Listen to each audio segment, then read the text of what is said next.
مدیہ، پاکستان اور خطے سے متعلق امریکہ کے تعلقات پالیسی بہت اہمیت ہے اس پورے ایکویشن کی، لیکن پاکستان کے امریکہ کے ساتھ تعلقات بہت عرصے سے افغانستان کے لینس سے دیکھے جا رہے ہیں۔ دوسری جانب امریکہ اور بھارت کے تعلقات ہیں جس پر پاکستان یقیناً تشویش کا شکار رہتا ہے۔ پھر پاکستان کے چین کے ساتھ تعلقات سے امریکہ بہت خوش نہیں ہوتا، تو اس سارے منظر میں کوئی تبدیلی آ سکتی ہے؟ بہت مارجنل چینجز ہوں گے اگر پاکستان اور امریکہ کی ریلیشن شپ میں ہوں گے۔ آئی تھنک جو بائیڈن، جیسے کہ کہا گیا ہے بہت دفعہ، Joe Biden understands Pakistan, Pakistan understands Joe Biden, it is a long history. ہاؤیور the interesting thing is کہ عمران خان کے ساتھ جو بائیڈن کی کوئی زیادہ ہسٹری نہیں ہے، so that is going to be a completely new relationship, so we'll watch that.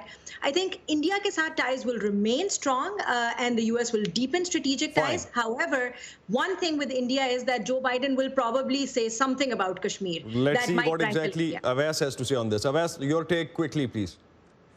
دیکھیے، Donald Trump نے جو اپنے آپ کو سینٹر میں رکھ کر ایک کنٹروورشل پوسچر لیا اور تنازعات جو ہیں انہوں نے فارن پالیسی میں اپنی لے کر آئے، اپنی کیمپین میں نشانہ بنایا، اس کے تو خاتمہ یقیناً ہوگا، لیکن جو بڑے ایشوز ہیں ان میں 19-20 کے فرق کے ساتھ کوئی زیادہ تبدیلی نہیں آئے گی۔